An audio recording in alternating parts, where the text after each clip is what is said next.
broken chair I started with here is one of my early projects as I got into woodworking 3 or 4 years ago. So this is a perfect test for me to see how far I have come in that time. First order of business was to salvage as much as I could from the old chair. And since I'm a very visual person, I needed to sketch it out on the computer, and then I could use that to print out some templates of the geometry I needed.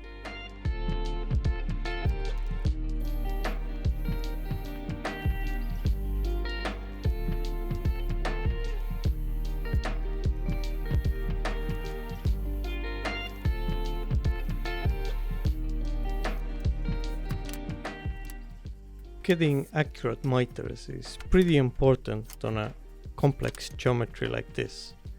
Every mistake will be amplified when fitting it all together, and accuracy is definitely tricky when using a budget track saw. But I had measured all the angles on my sketch, and I did my best to follow it.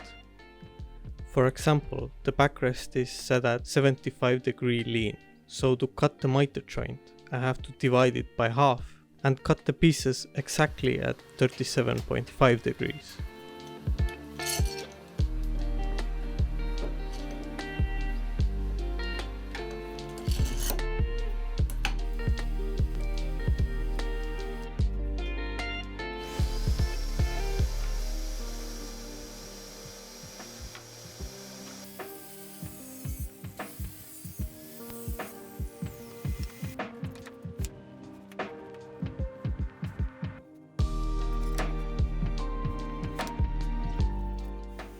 To give some strength to the wimpy miter joint, I routed in a slot and used plywood strips as a floating tenon on all the miters.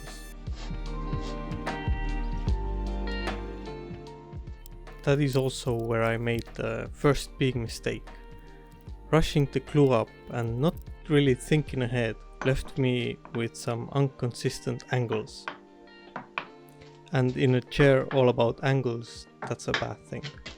For plan B, I got a bunch of supports at the designed 30° angle. That would make the glue up way easier and at the same time be structurally supportive. Just had to undo my rushed mistakes first.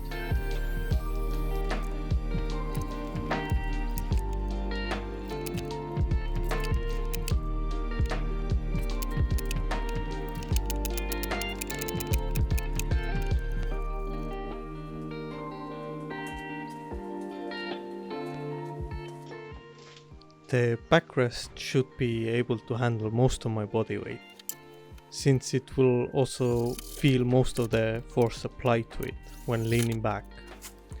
That's why I kinda went overboard with securing that particular part of the chair. Additionally to the floating tenon, I also splined the joint with plywood, and for good measure added some metal brackets on the inside.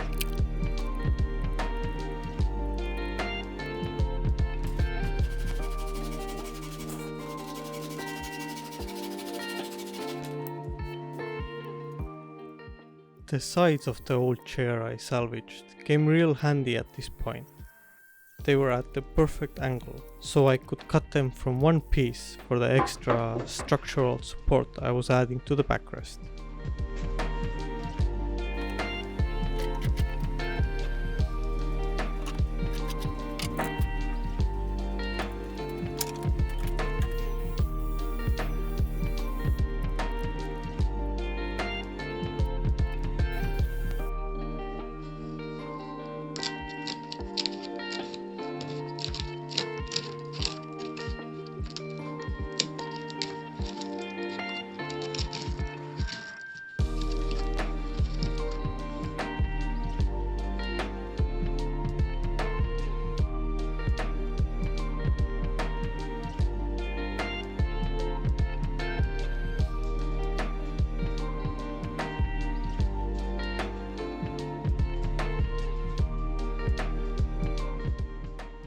At this stage, I had planned to simply paint the MDF, but it would have been too bland.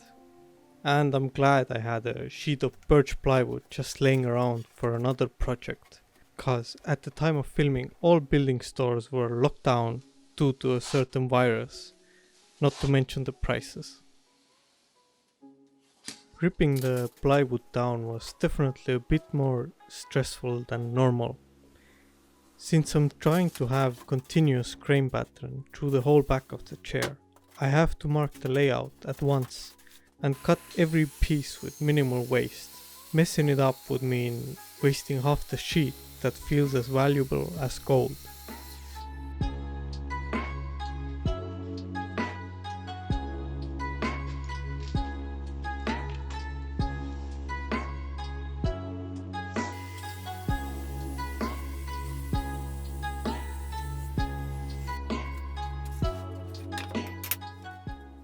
I labeled every panel to keep track of the order and position. I would then cut the miters on all the wing pieces, and I would cut them 1 degree more, just so the visible part of the miter would be nice and tight.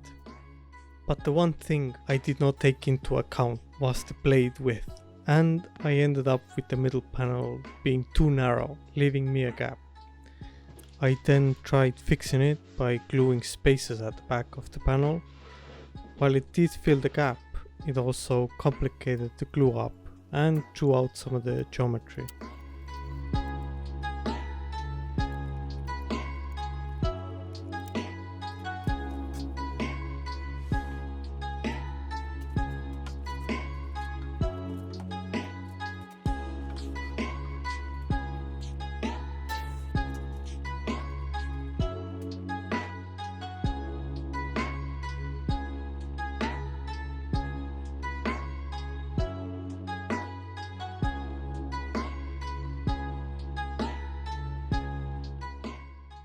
I would then mark, cut and glue all the wing pieces with a lot of micro adjustments in between to get them all to sit nicely. After which I would trim off the top and the bottom that were now too long because of my mistake earlier.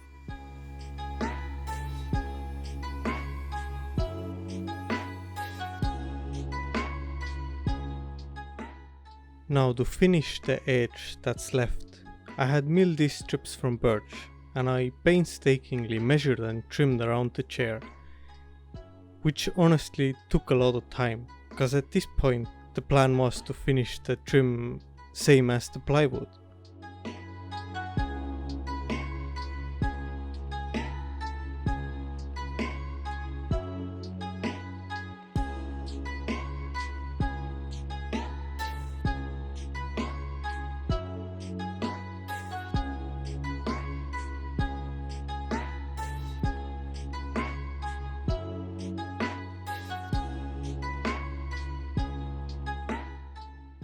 Now this is the part of the fairy tale where I tell you everything came out perfect, with minimal tools, but in reality I was not happy.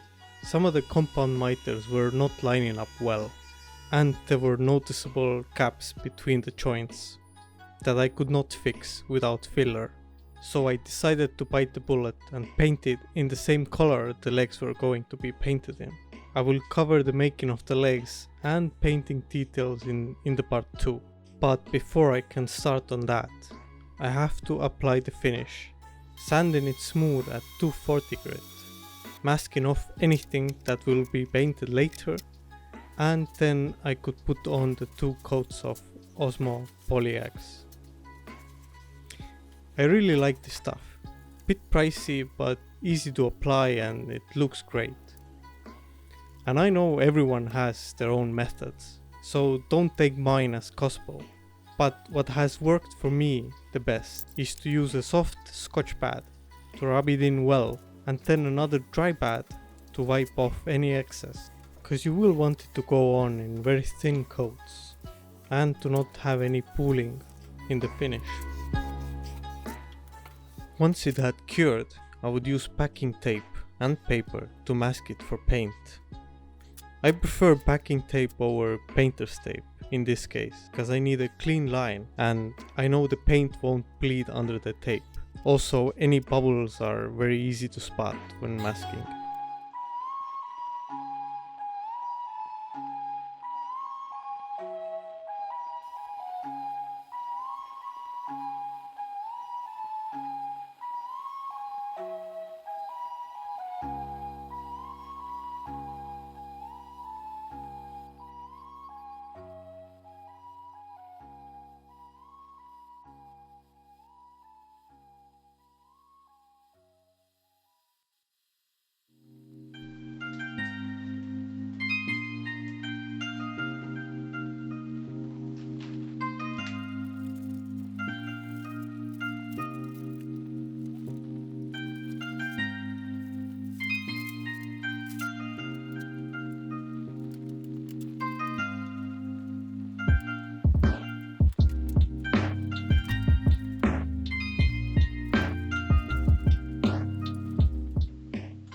After the paint had cured, I could position the chair base and attach it with M8 threaded inserts for easy assembly and disassembly.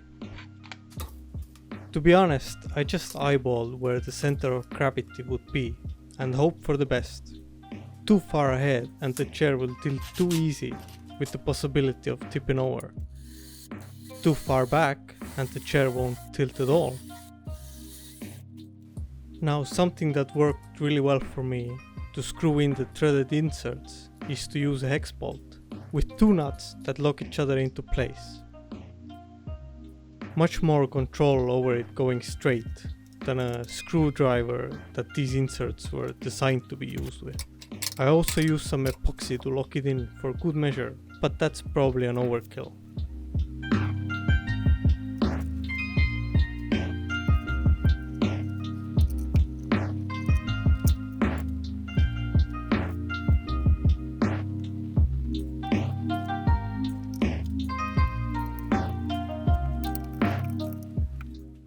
First test sitting was quite scary actually. PTSD from previous chair builds, I guess. Luckily I nailed the position and the chair didn't crumble under my weight. The upholstery on the other hand though, it is definitely something that I will have to improve a lot on when I make the version 3 of the chair years down the line. So if you're curious about that, get subscribed. And if you have stuck around this far into the video and wanna see how I made the leg base, go check out part 2.